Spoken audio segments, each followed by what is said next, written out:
Bienvenue à tous. Aujourd'hui, on explore un sujet un peu étonnant.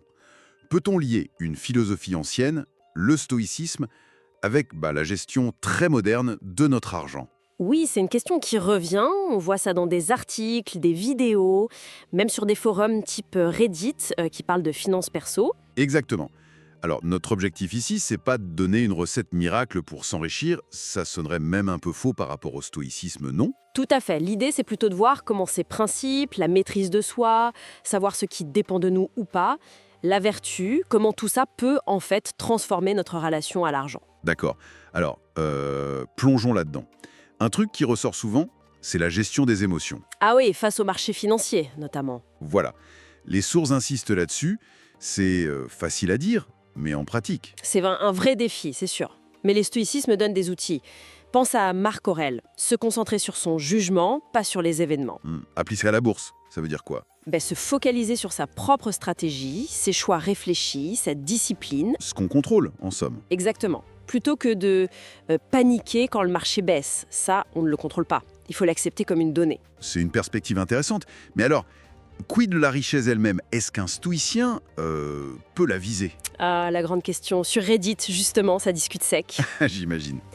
En fait, pour les stoïciens, la richesse, c'est ce qu'ils appellent un indifférent préférable. Indifférent, préférable. C'est-à-dire, Mais c'est ni bon ni mauvais en soi. Le seul vrai bien, c'est la vertu, la sagesse, la justice, le courage. d'accord. Donc, désirer la richesse pour elle-même comme but ultime au détriment de la vertu, là, ça devient problématique pour un stoïcien.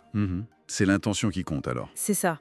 Épictète disait un truc du genre « Si tu cours après la richesse et le bonheur en même temps, tu risques de n'avoir ni l'un ni l'autre. Oula.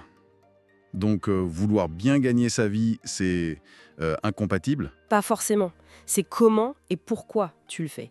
Gérer son argent avec compétence, épargner, investir de façon éthique et réfléchie, Ça, c'est stoïcien. oui. Mais le faire juste pour accumuler plus, sans autre but, en oubliant le reste, là non. Le bonheur ne doit pas dépendre du compte en banque. Je vois. Alors, concrètement, si on regarde les conseils pratiques qu'on trouve Oui, dans les sources, genre pour une finance plus sereine, qu'est-ce qui revient? plusieurs choses. D'abord, cette fameuse distinction besoin réel vs désir superflu. Très stoïcien, ça. Pour éviter de trop consommer, j'imagine. Exactement. Et donc, pour pouvoir épargner, investir à long terme. La patience, la vision large, c'est clé. Il y a aussi l'idée de modération, non? Vivre simplement, selon ses moyens. Tout à fait. Et puis, accepter l'incertitude. Les marchés montent, ils baissent, C'est la vie. voilà. Voir une perte, non pas comme un drame personnel, mais comme une info pour peut-être ajuster sa stratégie. Sans paniquer. Et puis développer ses compétences, apporter de la valeur. Oui, ça aussi, ça revient. Ça peut amener la richesse, c'est vrai. Mais le but premier, c'est plutôt de construire sa résilience, son autonomie, cette fameuse liberté financière. Qui n'est pas qu'une question de chiffres. Précisément. C'est plus un état d'esprit, une tranquillité. Bien sûr, il faut rester réaliste. Le stoïcisme, ça ne garantit pas de devenir riche. Ah non, clairement pas.